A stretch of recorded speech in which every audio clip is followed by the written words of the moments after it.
asato ma sadgamaya tamaso ma jyotirgamaya mrityurma amritam gamaya.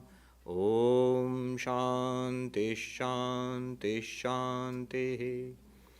Om, lead us from the unreal to the real, lead us from darkness unto light, lead us from death to immortality. Om, peace, peace, peace. Good morning, everybody. I offer my salutations to revered Swami Chetanananda Ji Maharaj and other revered monks. And thank you for having me here this morning.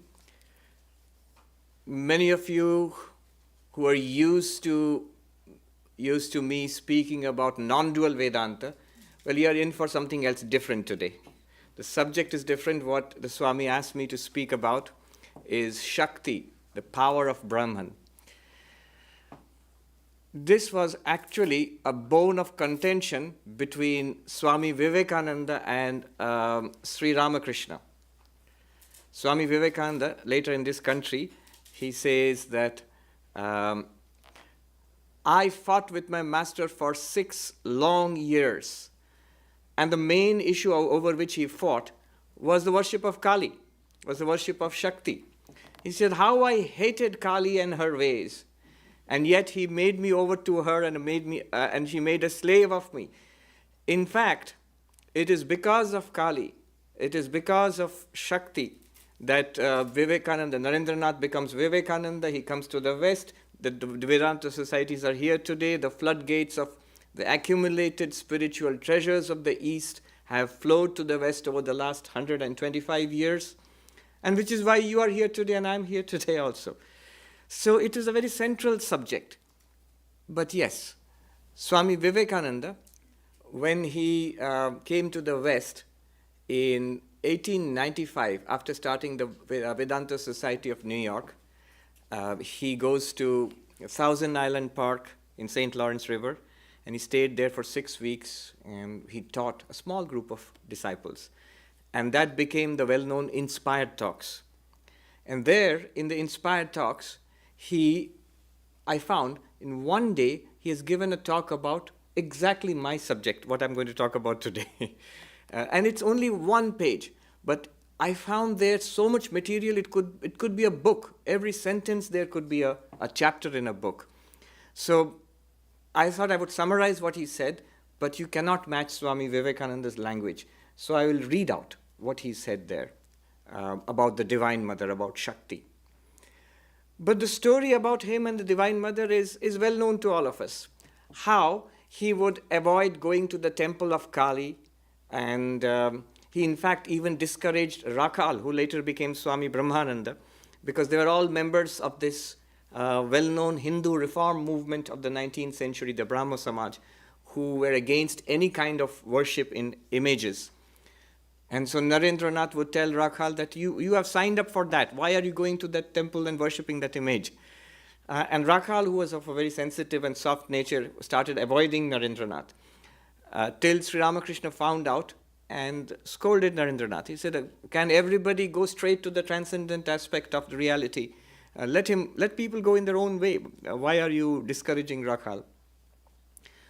It so happened that Narendranath had fallen upon hard times, and he came to Sri Ramakrishna and said, my family is suffering. His father had passed away and leaving the entire family in debt and a terrible condition. He couldn't get a job. So my family is suffering, want of food, and so many problems. Could you ask the Divine Mother, Kali, for taking care of these problems? I know she solves these problems also. And Sri Ramakrishna said, look, I don't ask these things. Why don't you go and ask? Today is a good day. It's a Tuesday. It's the day of the Divine Mother. So why don't you go and ask? He is, sort of pushing him towards that. Narendranath was not willing at first, but Sri Ramakrishna persuaded him, cajoled him into, go and ask. She will listen. And he goes there, comes back after some time, and Sri Ramakrishna says, well, did you ask? said, yes, when I went there, it was a living presence. But did you ask for money? I said, no, I could not. I asked for knowledge and devotion and dispassion for worldliness. To show me the difference between the real and the unreal, Viveka, from which his name comes, Vivekananda. And Sri Ramakrishna was, well, that's all right, but did you ask for money? How foolish. Go and ask for money. There's still yet time. And so he sends Narendranath back again. We know the story. He goes, and the second time comes back, and the same thing is repeated. And Sri Ramakrishna says, but you should ask, you wanted money, you should ask for money, go again. Third time, Narendranath is sent back to the temple. Again, he comes back, overwhelmed by a living presence of the mother, and couldn't ask for money. And of course, this is what Sri Ramakrishna wanted. But, and Narendranath also realized that I understand now this is your play. You are doing this on purpose. And Sri Ramakrishna blessed Narendranath that, all right, I say that your family, your mother and your brothers and sisters, they will not lack simple food and clothing, The simple wants of life, they will not. He didn't bless them that you're going to become millionaires or anything like that. But they will not suffer from poverty. That much he blessed. And he was so delighted. He kept telling people, Naren has accepted, he literally said Kali, which means Naren has accepted Shakti, God in the form of the Divine Mother, as the power of this universe. Isn't it great? And people, I think, I sort of construe it in my mind, they must have been a little puzzled, because what exactly is Kali and what's the significance of Narendranath accepting Kali? It's not very clear to us, but as long as Sri Ramakrishna is happy, must be a good thing. So I guess they all said, yes, it's great. And it was great. The significance of accepting Kali, the significance of accepting Shakti is, as I said, it's manifested in the whole life of Vivekananda. He said that she made me a slave. He didn't want to do this work. Sri Ramakrishna said, your very bones will make you do this work. This is the whole plan of the Divine Mother. In fact, later Swami Vivekananda would say that I am convinced of it, that Kali had worked up the body of Sri Ramakrishna for this. These are his words. He had worked up the body of Sri Ramakrishna for her purposes. So it was the divine play of the Divine Mother, this entire Ramakrishna, Vivekananda, Ma Sharada, and today what we are sitting here today. So it's unfolding. He came to this country, and in 1895, as I said, in the summer of 1895, he gave some of his most inspired teachings, and they've been collected in that small book, Inspired Talks. One day, he spoke of the Divine Mother. And so I'm going to read out. He said 10 things. And I'm going to just talk about those 10 things he said about the Divine Mother, especially one thing. He said, this is 2nd July 1895. It was a Tuesday. I think he chose it on purpose. It's associated with the worship of Shakti, the Divine Mother. He said, Shaktas, that means the worshippers of Shakti are called Shaktas. Worshippers of Shiva are called Shaiva. Worshippers of Vishnu are called Vaishnava. These are different forms in which God is worshipped. Shaktas worship the universal energy as mother, the sweetest name they know. Mother is the first manifestation of power and is considered a higher idea than father. This is the second thing he says. With the name of mother comes the idea of Shakti, divine energy and omnipotence. Just as the baby believes its mother to be all-powerful, able to do anything.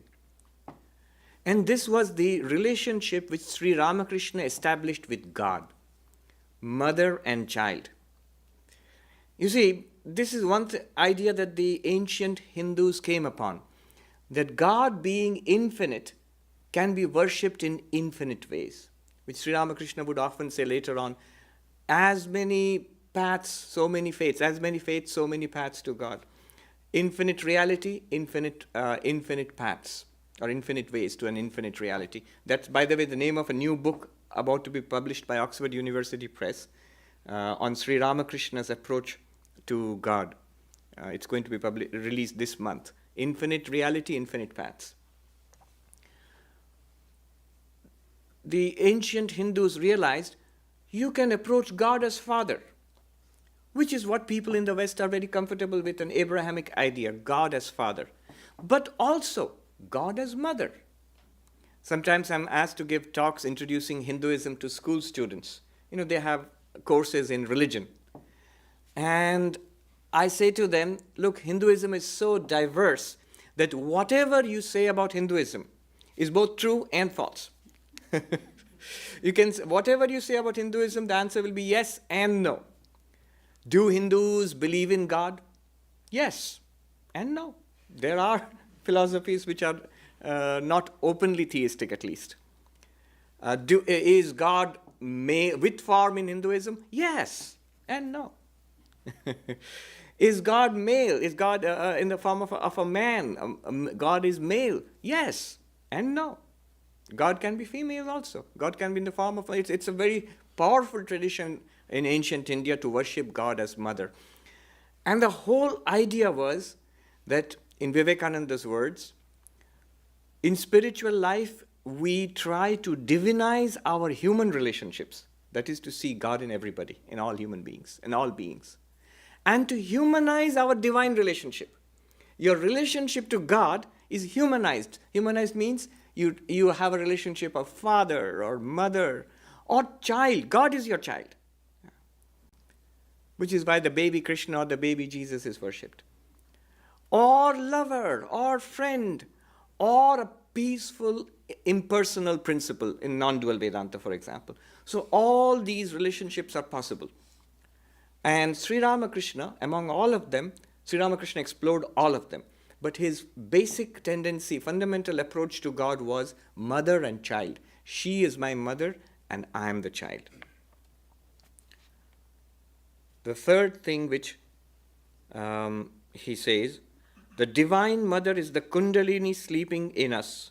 Without worshipping her, we can never know ourselves. To unpack this sentence would take a full talk. But let us just enough to say that the whole of Kundalini Yoga, everything, it originates here. That by worshipping God, the Kundalini, God as Mother, Kundalini is awakened within us, and that leads to self-realization.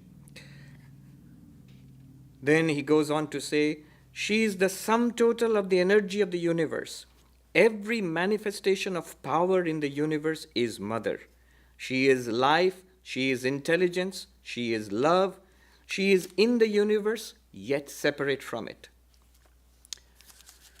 This is an important thing. Sri Ramakrishna saw the Divine Mother everywhere. I was reading in one of the wonderful collections which revered Maharaj has made about the reminiscences of Swami Vivekananda. And Swami Vivekananda, in one place, he says that Keshav Sen, the great reformer and leader of the Brahmo Samaj, who was very close to Sri Ramakrishna. Now, Keshav Sen had traveled widely, and he was important because he had actually gone across the seas to England and met the Queen of England. You can imagine how prestigious that was in colonized India at that time. So, Sri Ramakrishna says to Keshav Sen that you have gone over all the world, you have traveled across oceans and lands and seen so many things. But have you not seen my mother who pervades all these things? In Bengali, Jagod jure amar maa ke dakoni. Have you not seen my mother who is in all things, who pervades this universe? And Swami Vivekananda ji goes on to say, after that, he says that, go ahead in spiritual life, do not be satisfied with a little realization. Very soon you will see a divine radiance filling the entire universe. Now this immediately reminds me of in Sri Ramakrishna's first vision of the Divine Mother. If you recollect that dramatic incident, how it was 1856, I think, where in the temple of Kali in Dakshineshwar, he is appointed the priest, and he sees this remarkable, it's an extraordinary image, those who have seen it there. And he is devoured by this passion, this intense desire. Is she real? Is she just an image? Is she living? Is she real? Can I experience God? Can I see God? And his first approach is very important.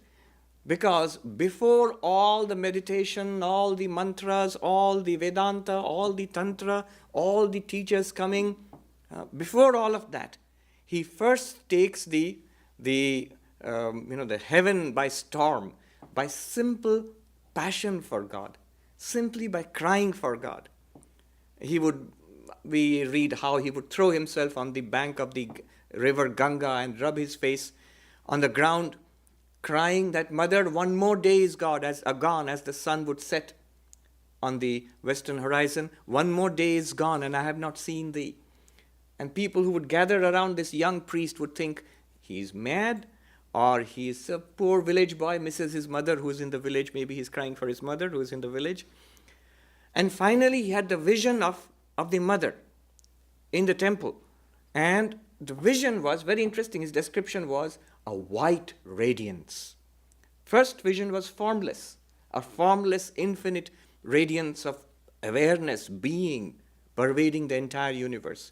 After that, he sees the form of the Divine Mother. He says the blissful form of the Divine Mother after that. And here it is, this one reality filling the entire universe. But, and here it sounds a lot like non-dualism, Advaita Vedanta. But immediately after that, Swami Vivekananda says, she is a person. She is a person and can be seen and known. And he says, as Sri Ramakrishna saw and knew her. You see, when we talk about Vedanta, especially Advaita Vedanta, there are two problems which arise. One, it seems like an impersonal principle. We talk about pure being, pure awareness, witness consciousness. Not at all like a human being or a person. And the personal God is accepted by Advaita Vedanta, but given a lower status, that you go beyond God. That as our own reality is this witness consciousness, not body, not mind, the witness of body and mind, similarly, the God of the universe, the reality of the God of the universe is that what Meister Eckhart called the ground of God, existence, pure being, pure awareness. That's what Advaita moves towards. It's the highest conclusion of the Upanishads. But somehow you get the feeling it tends to leave religion and theism and the personal loving God, relationship with God, it tends to leave them all behind. That's the sense you get. And does not make much of the personal God. Whereas here Swami Vivekananda says, she is a person. So God is a person also. Sri Ramakrishna related to the Divine Mother as mother, like you would go to your own mother and talk to her. He would actually talk to God. And he would, when somebody was skeptical, he would say, but she talks to me. Kotha kohe je. And Narendranath, of course, was a skeptic. He said, it happens like that. If you think too much about something, you start seeing these things, So, but she's a person. You can relate to God as a person, the personal God. And Swami Vivekananda in another place says that I am firmly convinced that there is this power in the universe which thinks of itself as a person and of itself as female, as mother. The great medieval German mystic, Meister Eckhart, he says in one place, I wonder, what does God do all day long? What does God do all day long? And look at the answer. The answer seems incongruous, but now it will make sense. The answer is, I realized he lies on this great maternity bed and gives birth all day long. Now it seems a little incongruous because the language, the gender, man, he, father. But that's basically God of religion, the creator of the entire universe. The moment you say mother, it makes perfect sense. Because we are all the children, the creation of this one Divine Mother. And she sees herself as a person and as our mother. The Holy Mother is to say, if you have nobody in this world, know for sure that you have a mother. Know for sure. Even if you have nobody else in the world, know for sure that you have a mother. She is a person and can be known as Sri Ramakrishna saw and knew her. Sixth, established in the idea of mother, we can do anything. She quickly answers prayer. A very important point. I'll make a quick observation about this. That he said in the West, here I have taught only the Upanishads. There is enough in the Upanishads for the liberation of humanity. You want moksha, liberation, enlightenment, freedom, salvation, whatever you wanted, Vedanta can give it to you. Non-dual Vedanta can give it to you, and that's enough. But then Swami Vivekananda said, Kali worship is my special fad. It's a secret that shall die with me. It's not something that I'm teaching openly. But he mentioned that if you want to do something in the world, you need the blessings of Shakti, or you need the blessings of Kali. So he had a mission to fulfill in the world. That's why this connection with Kali. Otherwise, non-dual Vedanta for your individual freedom is enough. It can take you there. Look at what he says here.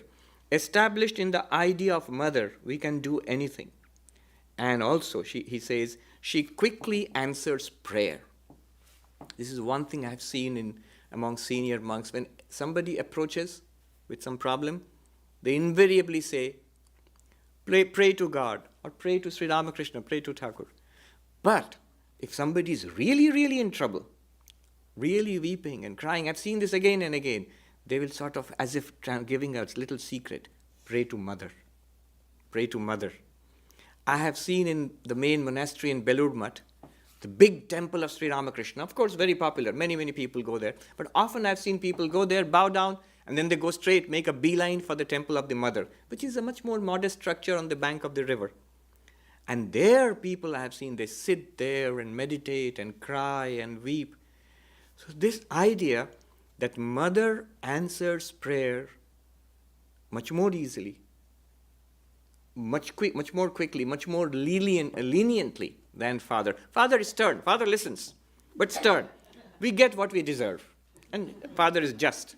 But mother is a soft touch. So if you nag her enough, you will get at least some of what you ask for.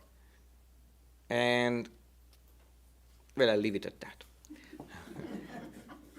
The wise, those who have ears will hear. So this is a very important thing. Another thing I just missed over here, when Swami Vivekananda says, she is intelligent, she is love, she is life, she is in the universe, yet separate from it. In Advaita Vedanta, one tendency you might have noticed is, here is this world, it's an appearance. Here is the body, I am not the body. Here is prana, life. It's an object, an experience. I am not it. I am the witness of that. Here is mind and intelligence. I am not it. I am the witness of that. I am the pure consciousness apart from witness of material universe, the physical body, the vital body, the mental body, the intellectual body. Annamaya kosha, pranamaya kosha, manomaya kosha, vijnanamaya kosha. We note it and we dismiss it. Neti, neti, neti. But it sometimes seemed to me a little one-sided. There is spiritual significance in matter. There is spiritual significance in life. There is spiritual significance in mind and intelligence. This is what the path of Shakti emphasizes. Don't dismiss it casually. See God in those things also. See God in life. See God in physical matter, in the being of the universe. As Sri Ramakrishna says to Keshav Chandra Sen, you have seen so many things across the world. Did you not see my mother in all of them? So Advaita Vedanta tends to shoot up like a rocket to the transcendent, leave everything behind. But that way you miss the scenic route. The scenic route is to see God in everything. I often feel that when you look at the fall colors, you're lucky here. I saw in Missouri and Kansas, you see the full bloom of the fall colors, at least this year. Somehow, New York, we haven't got it this time. And there's an article about it. How did we skip fall in New York? In this magnificence which you see around you, there is divinity there. The Swami who was there in New York before me, Swami Tathagatanandaji, somebody called him the wild man of Vedanta. Those of you who know him, you will understand why he was called that. But one thing he kept on stressing, and when he would stress, he would really stress. He would hammer the podium with a big fist.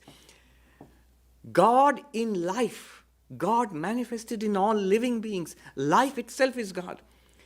Now, his approach was not a dialectical approach where he would take you step by step to that, so to just leave it hanging there. His way of arguing with you was yelling at you. So, but this thing he emphasized again and again and again. And I have the clear feeling he must have had a realization and a spiritual awakening to the divinity in all life. He told it consistently over the decades, that to see God in all life. You say, forget pure consciousness, pure being, and forget all that. See life all around you. There is God here. He would say that again and again and again. This is the approach of seeing God in the Divine Mother as Shakti. 7th point. Okay. She can show herself to us in any form at any moment. Divine Mother can have form, rupa, and name, nama, or name without form. This half phrase, this just a half, less than half a sentence, name without form. I will come back to it again. This is actually the main thing I want to talk about today. I haven't started yet. I'll come back to it. Name without form. And as we worship her in these various aspects, as name and form or name without form, we can rise to pure being having neither form nor name. So through the worship of the Divine Mother, beyond to Brahman, pure existence, consciousness, bliss. This is 7th point. And I'll come back to that one phrase, name without form. The 8th point. The sum total of all the cells in an organism is one person, so each soul is like one cell, and the sum of them is God, and beyond that is the Absolute. The sea calm is the Absolute. The same sea in waves is Divine Mother, Brahman and Kali. That's why Sri Ramakrishna, this is literally, he's translating Sri Ramakrishna. Sri Ramakrishna would say Kali and Brahman are the same thing. One is the calm sea and one is the sea in motion. It's exactly the same thing. She is time, space, and causation. God is Mother and has two natures, the conditioned and the unconditioned. That sounds very philosophical, but literally, the conditioned is this. This is the conditioned form of the Divine Mother. And the unconditioned form of the Divine Mother is the Absolute, existence, consciousness, bliss. What the Swami said at the beginning of the chant, the 4 salutations, Namastasya, Namastasya, Namastasya, and Namo Nama, the 4 salutations. First salutation is to Divine Mother in the form of this physical universe. The second salutation is to the Divine Mother in the form of subtle universe. You say, what is the subtle universe? Thoughts, feelings, emotions, ideas, intuitions, intelligence. That's the subtle universe within us. Second salutation. Third salutation is to the causal aspect of the universe, what is called the avyakta or the manifest, from which comes the subtle and the gross universe. And the fourth one is to the Divine Mother beyond causality. Beyond causality. Cause and effect. Universe has a cause and there's an effect. Beyond causality is existence, consciousness, bliss, the Absolute. So these are the aspects of the Divine Mother. As the conditioned, she is God, nature, and soul. So as the conditioned Brahman, Divine Mother is God. The God of religion is none other than Divine Mother. And the universe is none other than Divine Mother. And individual beings like us, we are also actually one with the Divine Mother. And as the unconditioned, she is unknowable and unknown. Out of the unconditioned came the Trinity, God, nature, and soul, the triangle of existence. This is the Vishishtadvaitist idea. As I said, whole chapters can be written on this paragraph itself. 9th point. A bit of mother, a drop was Krishna, another was Buddha, another was Christ.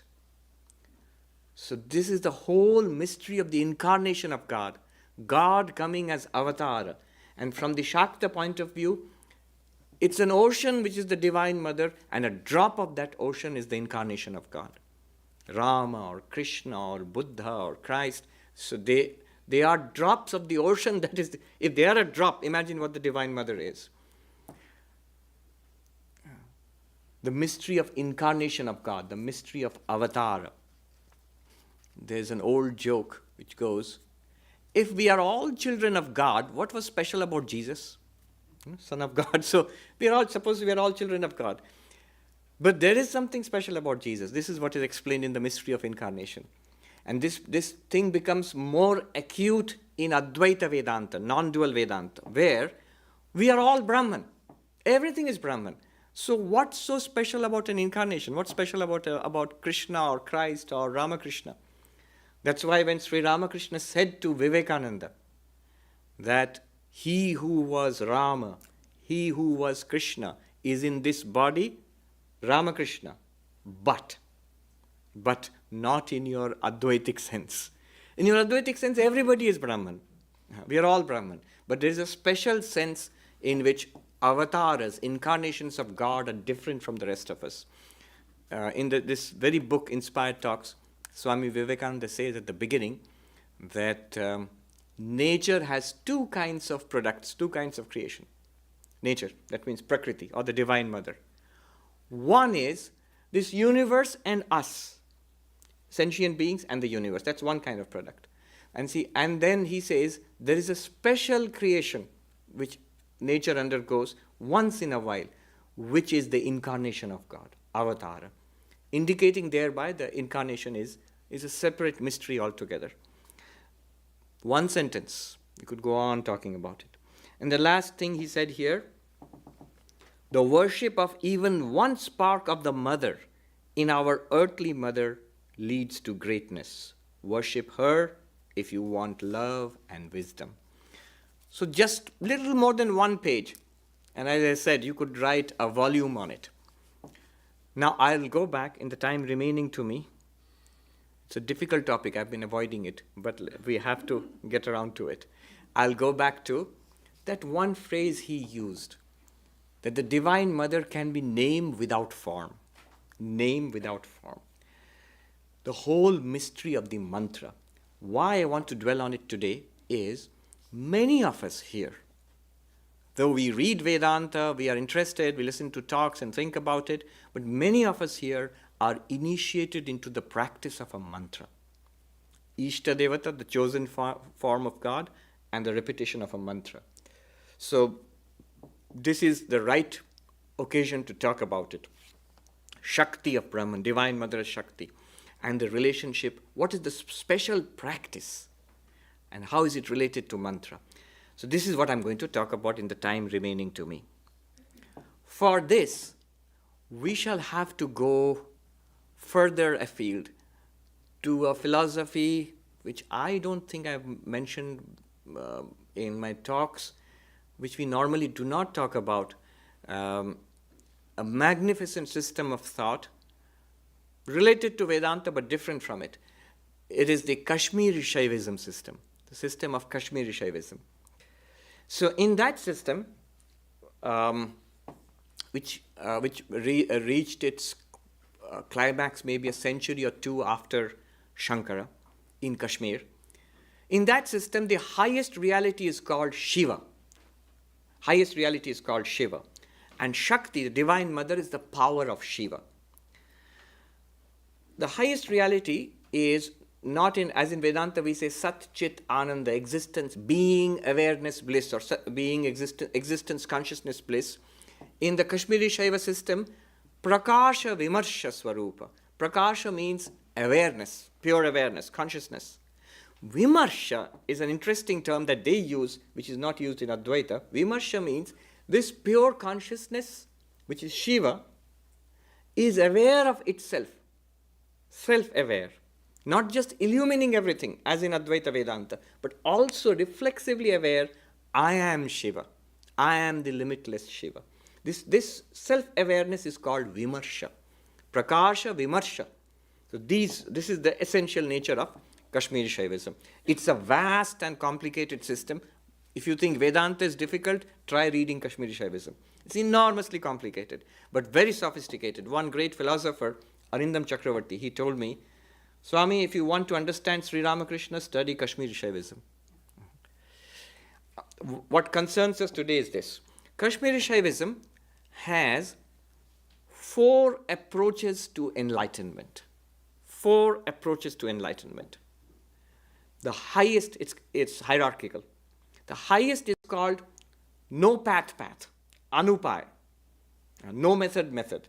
So that we don't talk about, you cannot talk about that. What that means is sometimes people spontaneously awaken. There are cases like that. But you can't wait around for that.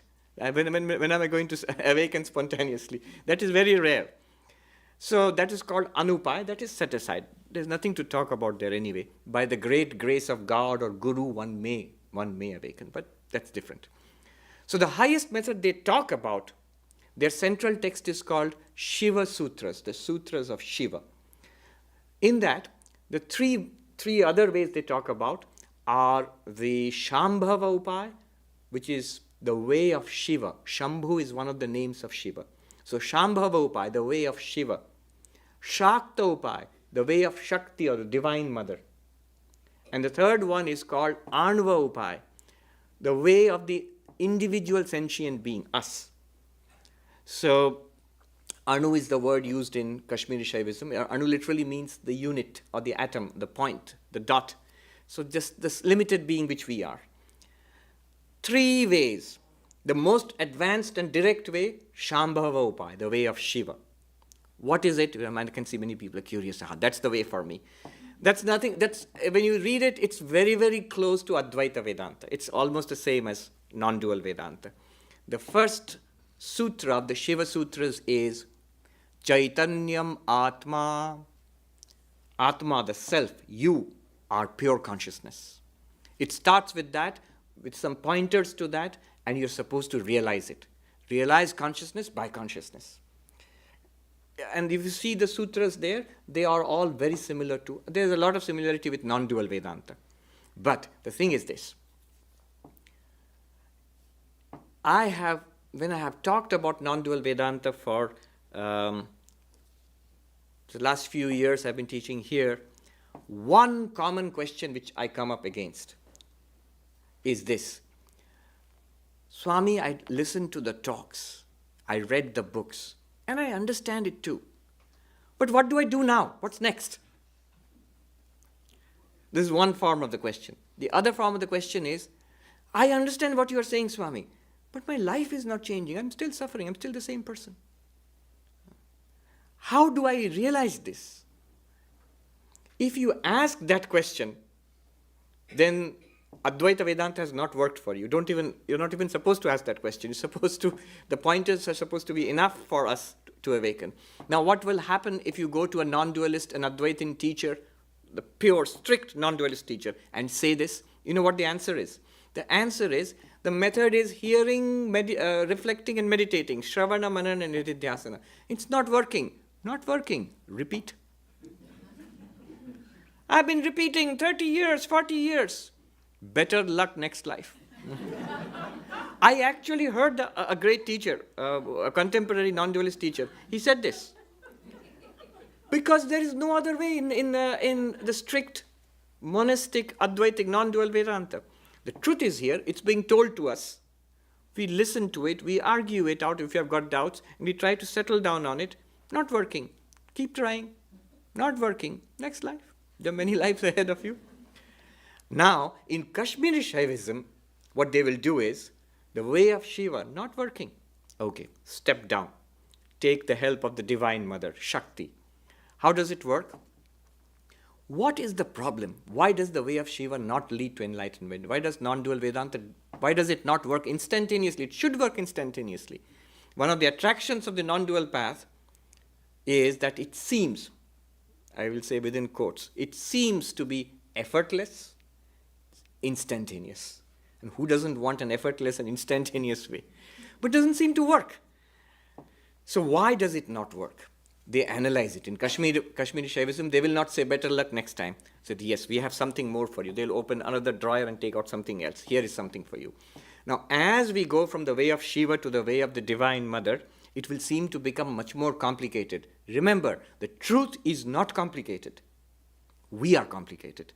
So our problems are complicated, and therefore the solutions also become more and more complicated. The way of Shiva, simple and direct. The way of Shakti, complex. The way of the Jiva, Anvavapaya, most complex. So what is the way of Shakti basically? What is the problem? They analyze the problem in this way. What happens, if you try to settle down, I have understood Vedanta, I am Brahman. If you try to settle down there, what will happen? Thoughts keep coming to the mind. Simple. Swami Prabhuvananda ji in his book, Sermon on the Mount According to Vedanta, when he's talking about blessed are the pure in heart, for they shall see God. He says, try this. What do you mean by pure of heart? How do I know I'm not pure of heart? Try this. Make up your mind, I'm going to think about God. Only about God and nothing else, in whatever form you're used to. Settle down seriously, quietly, and try it. Within a minute, within 2 minutes, you will find other thoughts crowding. Almost all people have this experience. This is the sign of the impurity of the heart. So they call it Ashuddha, they call it Vikalpa in Kashmiri Shaivism. Vikalpa means thought construct. The mind starts chattering away. Very natural. It's the very life of the mind to think. So thoughts keep coming. Vikalpa. Now what is the way in Kashmiri Shaivism? They say, all right, these vikalpas are there and you cannot remove them. Now the way is generate what they call Shuddha Vikalpa, a pure thought construct. What is the nature of the pure thought construct? Same as the original teaching of Kashmiri Shaivism, non-dualism. I am the limitless Shiva. Abhinava Gupta, great Kashmiri Shaivite teacher, he says, Vishwottirna Vishwatmacha, transcending this physical universe and the essence immanent in this physical universe, that Shiva I am. This will be the structure of the pure thought construct. Now the question is, this pure thought construct, can it really capture Shiva, the ultimate reality? Can you think your way to realization? And the answer is no, you cannot. No thought can reveal the ultimate reality.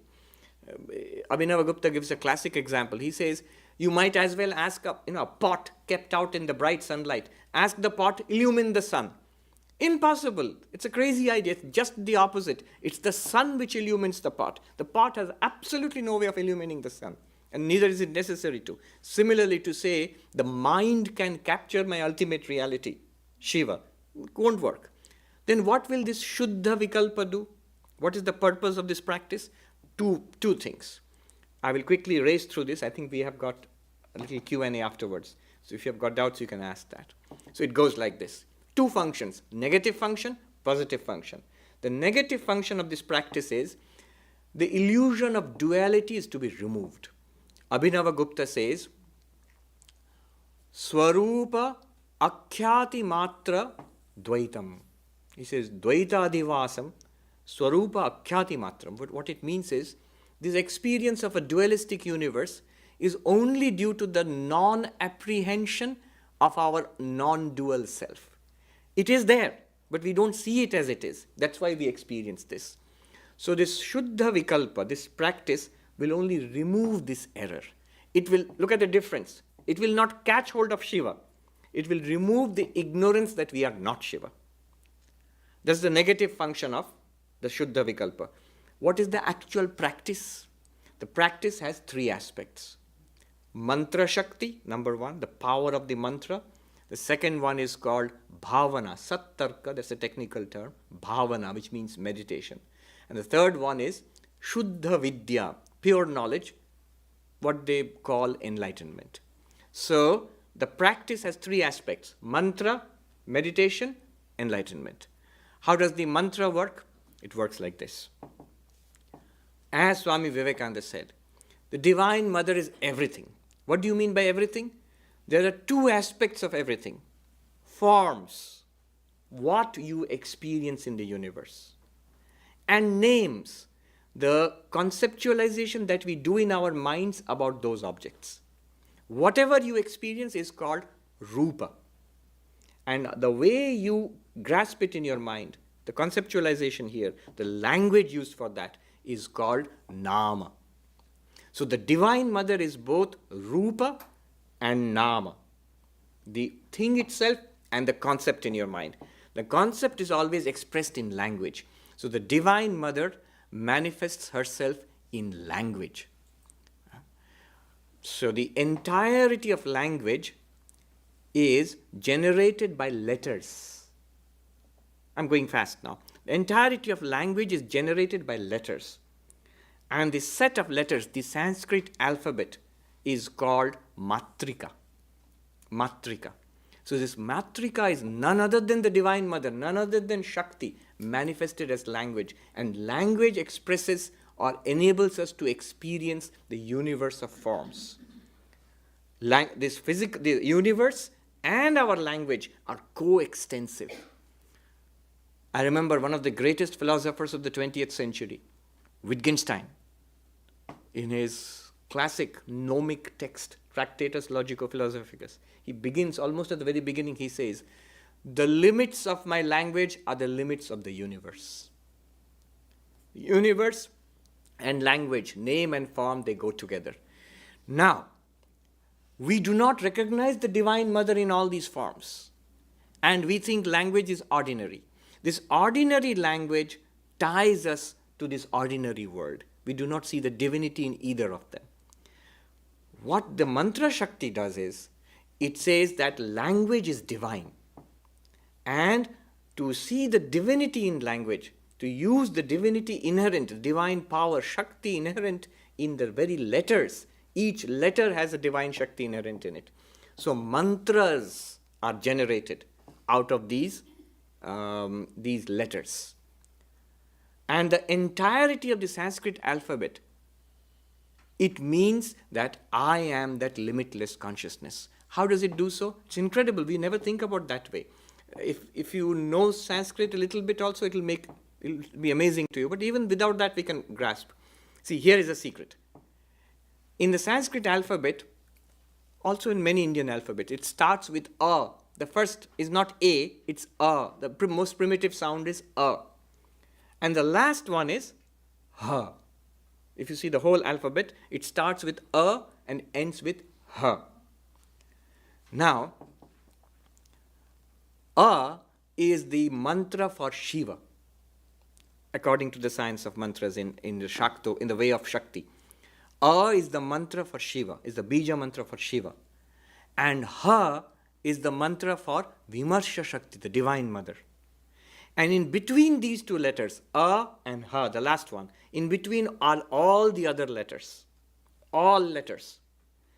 A and Ha, if you put them together, and the dot is put there, it is called Aham. And those who know Sanskrit or a little bit also, you know what Aham means? I. The word for I, the vertical I, the word for I, the subject, me, I, is Aham. And they show that in between, in Aham, is all other letters of the language. And from those letters comes all language, all names. And those names represent the entire universe. So the word Aham, which means you, the you or I, the person, it includes in it the source of the entire universe. That's the way they think about it.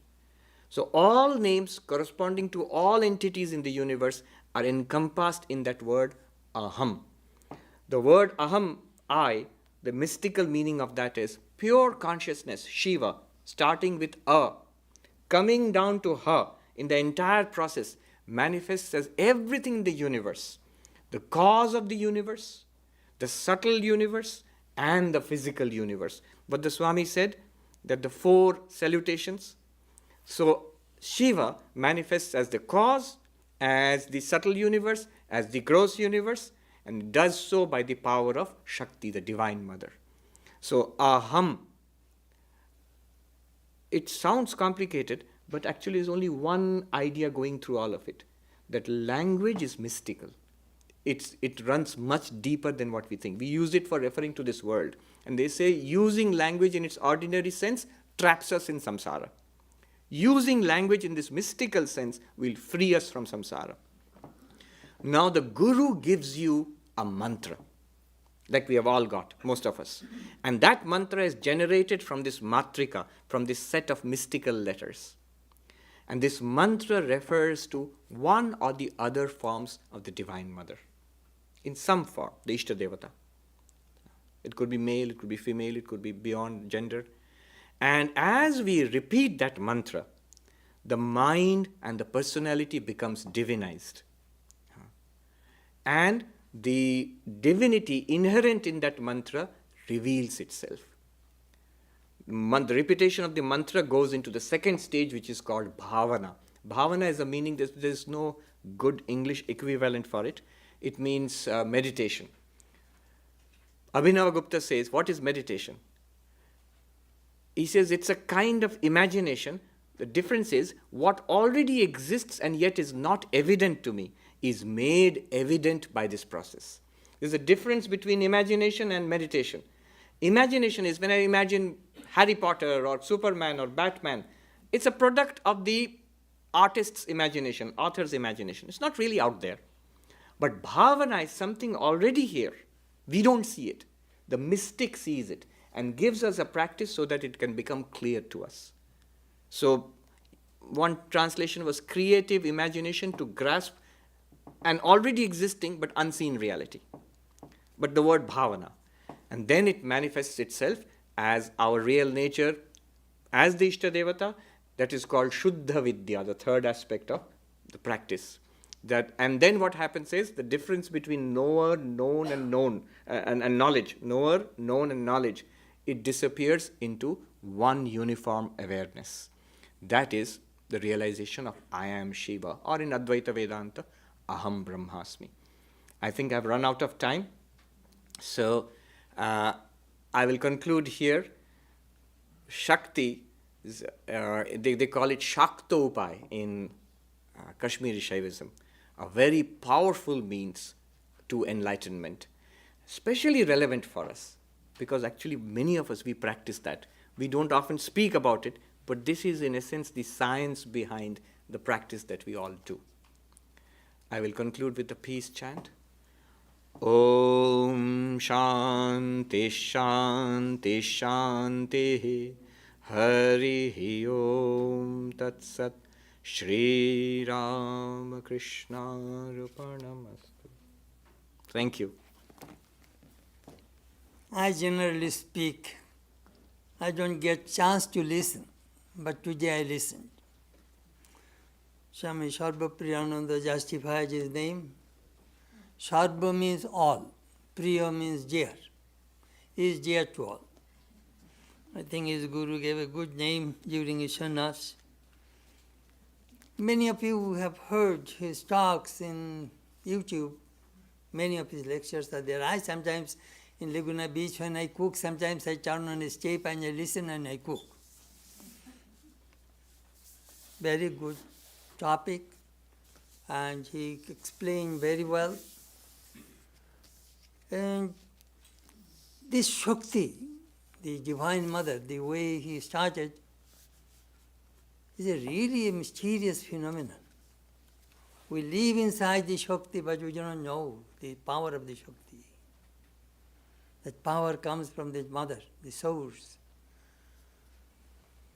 Sri Ramakrishna talked about this Shakti and Brahman to Keshav Chandra Sen. If you read the Gospel of Ramakrishna,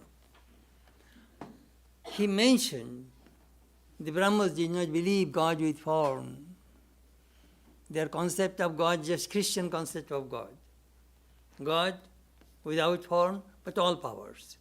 All power, omniscient, omnipotent, omnipresent, all powerful, full of grace. That is the concept. God has no form.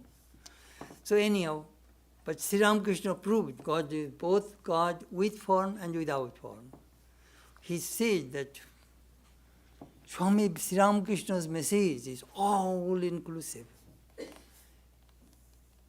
He was thinking Narendra was a Brahmo and he will go and preach only that God without form. That is not my philosophy. I am both. We should not be one-sided. So it is a great victory for Sri Ramakrishna that Swami Vivekananda admitted the Shakti, power. So I am glad that he covered very well and explained very well and brought that in Shaivism some of the things are very, very important in our spiritual life. Anyhow, so I thank my brother Swami Sarvapriyananda to come, and I hope he will come again. And we shall give you maybe 20 minutes because he will have to go to New York. His flight is after 3:45. So after lunch he will run to the airport. But we shall give you 20 minutes. You can ask him questions. We shall put chairs here, and please put the microphone, and you can ask questions. He will answer. It will be in YouTube. Tonight, he will put in YouTube tonight. He will say tomorrow. Please ask questions. Yes, please do ask. And do you need send the microphone? No. Please speak a little louder, then we will find. Anybody ask any question? Yes, there is. You would like to think that Wittgenstein knew something about Vedanta, and in your explanation you talked about the divinity of language. He talked about the limit of language. Can you talk a little bit about it? True. If you the question, right, the question was that one would like to think that Wittgenstein knew something about Vedanta or was speaking about something akin to Vedanta, but right now I spoke about the divinity of language, which is a very beautiful way of putting what I was trying to talk about, whereas Wittgenstein spoke about the limits of language. So would I care to comment on that? Yes, I would. Wittgenstein is an extraordinary figure. Ludwig Wittgenstein, he was German or Austrian rather, from Vienna. Maybe the greatest philosopher of the 20th century. And his first book, Tractatus Logico-Philosophicus, if you see it, it's a tiny little book and organized 1, 2, 3, 4 like that, just sentences, 1.1, 1.1.1, like that, in a very mathematical fashion, a bit like Spinoza's work. And the introduction will give you a taste of the man. He says, what is here, what I have understood, if you have understood that, if you know what I'm talking about, it will make sense to you. Otherwise, it will make no sense to you, what I'm going to talk about in this book. And I couldn't care less. He writes that. So that, I don't know how you expect to sell books if you say that at the beginning. Don't understand, and I don't care if you don't understand. Almost at the beginning, he makes a statement which I quoted, that the limits of language are the limits of the universe. And at the end, he makes the famous statement. The thing is, he does not explain. At the end, he says, that which is beyond language, we must pass over in silence. And I don't know if it's in the Tractatus or somewhere else, he said, and that is the mystical. He actually said that. Now, what was specifically his point of view? Debatable. How much did he know about Vedanta? I don't think he knew much about Vedanta. There's not much record. Though in Vienna, the Vienna circle, the early positivists and all, Wittgenstein was a well-known figure there. I remember reading they had a discussion of Tagore at one time, Tagore's philosophy. So there is some Vedanta there, definitely. Yes, the limits of language. But have you noticed something?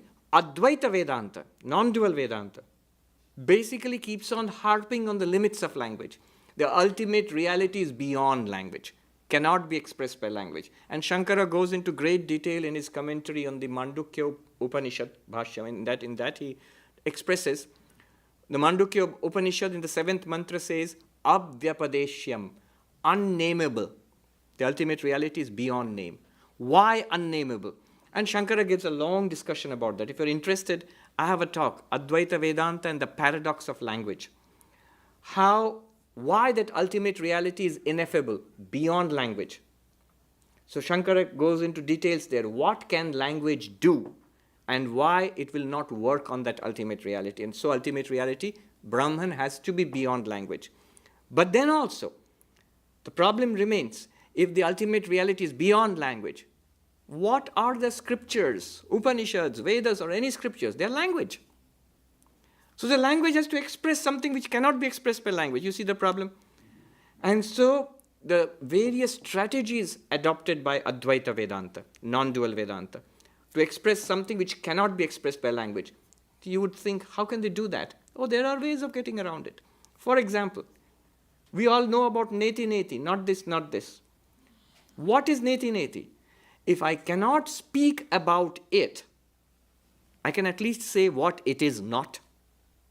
That is basically not neti neti. By indicating what it is not, I can use language to indicate what it is not. I'm not talking about it. I'm talking about what it is not.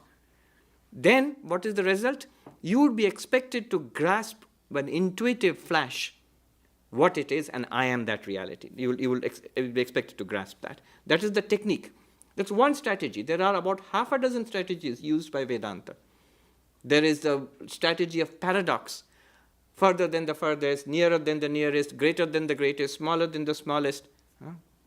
That which is night to the awakened is day to the unenlightened. That which is night to the unenlightened is day to the awakened. What is it? What do you mean by that?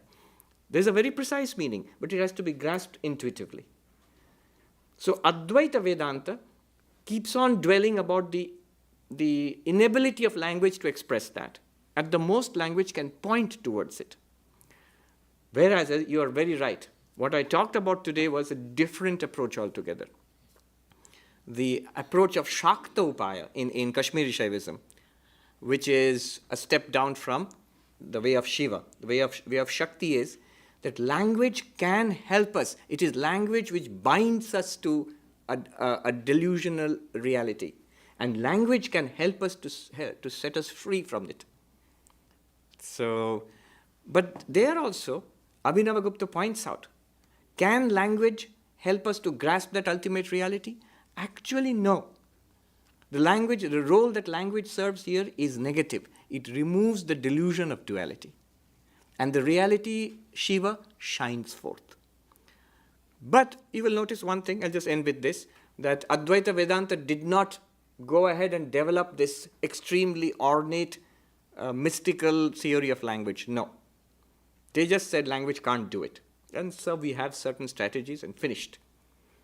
Whereas this one, it develops, it is very mystical. So it uses language as a tool. I might mention here the definition of mantra. I forgot to mention that. We often say mantra, mananat trayate mantra. That which you contemplate, it saves you. If you contemplate that, it saves you. But Abhinavagupta gives a deeper interpretation. Contemplating it, saving you. What does it mean?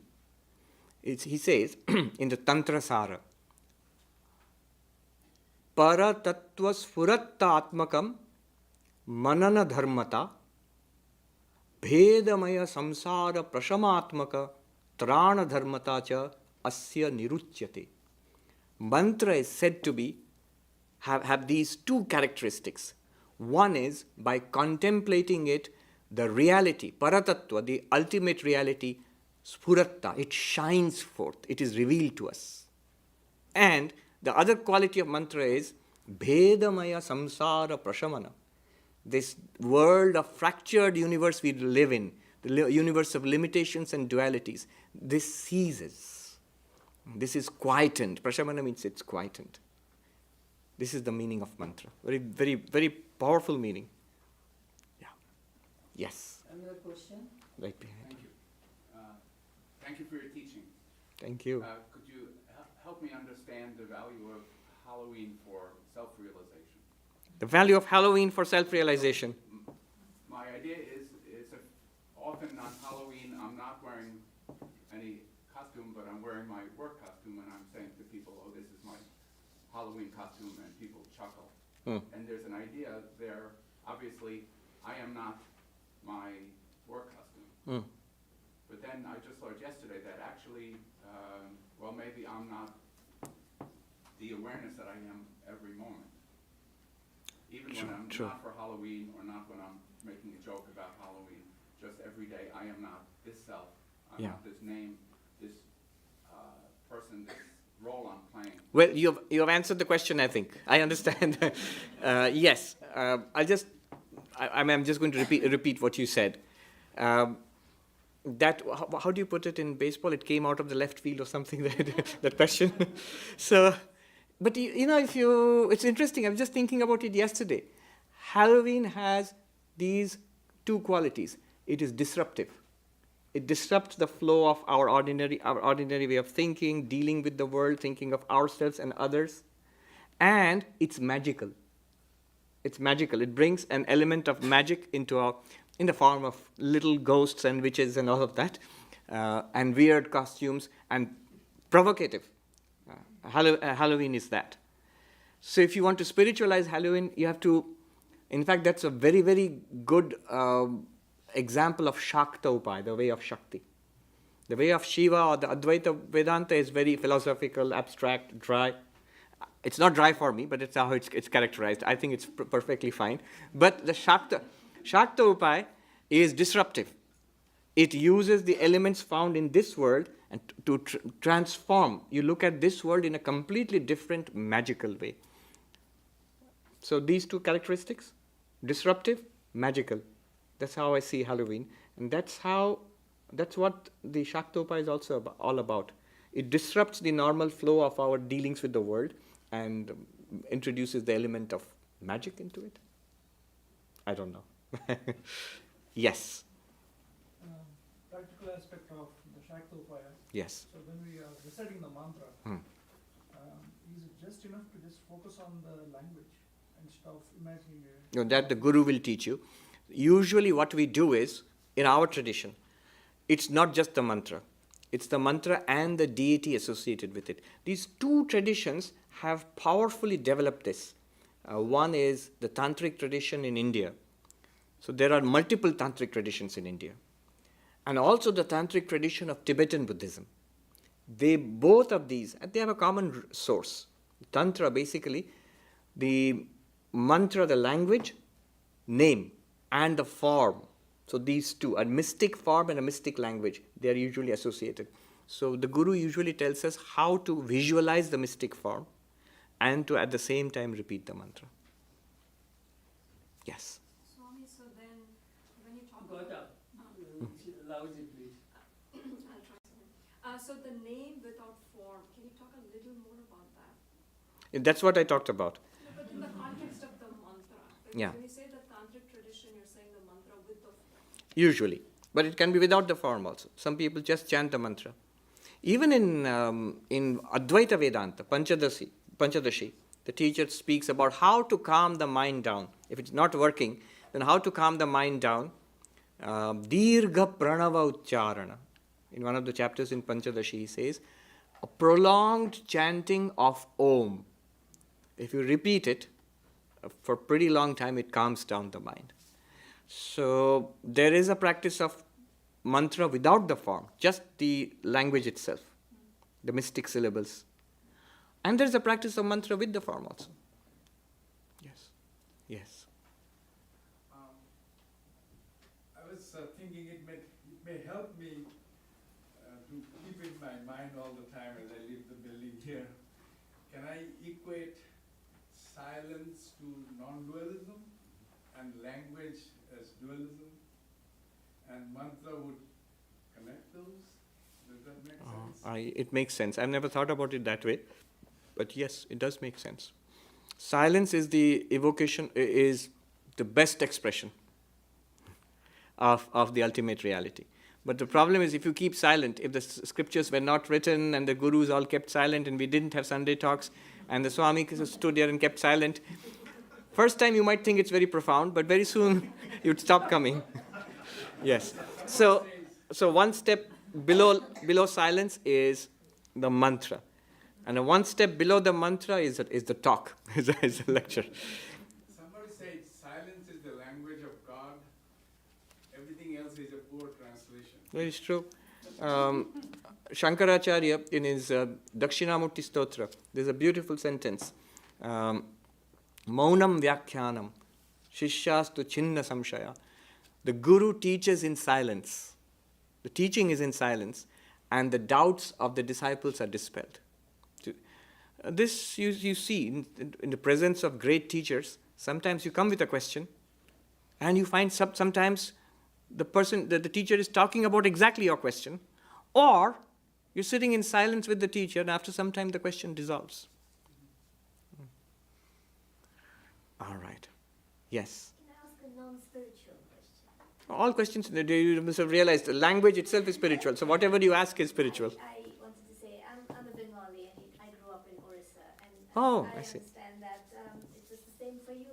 And I've often wondered what is it that makes a person who he or she is, and being so far away from home, I'm very nostalgic about India, and I wanted to know, what was the moment, what was it about you? Was it living closer to the Ramakrishna mission in Bhubaneswar? What was it in you that made you want to choose this path? Uh-oh. Personal question. Now, I have, in fact, asked this to, I used to teach young men who had come to become monks in our order. So I taught them for 8 years in Belur Math in the main monastery. So I also wondered this about the young people. Each of them has a fascinating story of how they became a monk. You could fill volumes. So all monks have the fascinating story because it's such a big break in the flow of your life. So always there's something interesting about it. But I found they neatly fell into two groups. One group was these young men who led a pretty average, ordinary, like all other young boys, till maybe school or college, when they either read something, met somebody, something happened, or a combination of these, and they suddenly sort of awakened into spiritual life, and they wanted to realize God. So this happened. And many of them were like that. Another group, smaller, there have always been some kind of outliers. They've always been the dreamy kind of kid who never grew up. So I belong to that second group. As far back as I remember, I was fascinated by God and spirituality. In fact, let me tell you an interesting story. After I became a monk, about 12 years after that, I met a cousin from my past life, and she was much older than me. So the first thing she asked me was, "Why did you run away?" And I explained. I saw my parents and her parents, and they were uncles and aunts, and I saw what they did in life. And my feeling was, so if I'm like them, this is what is going to happen to me. Maybe a little better, maybe a little worse. Reasonably, you can't expect anything more. That's exactly how I thought when I was 10 years old, that this is what is going to happen to me. I have seen it. Why should I repeat it? I always felt that. I can see it. Why should I repeat it? I really felt that. And here is Vivekananda. I used to read these books were there at home. Here is Vivekananda saying that God is real and God can be experienced, and the highest purpose of human life is to realize God, experience God. So why not do this? It really pulled me. So that's why I became a monk. Now her answer is very instructive. She said, "Oh, that's what you thought when you saw our parents." I said, "Yes, what did you think?" She said, "I looked at your parents and my parents and I thought, this is great, this is what I want to be." So you see, it is what we call samskaras, a kind of inherent tendency in the mind. You really cannot explain it all by nature or nurture. Something carried over from past lives. I think we believe that. Okay, on that personal note, I think we should. Do you have a question or observation? Okay. All right, thank you very much.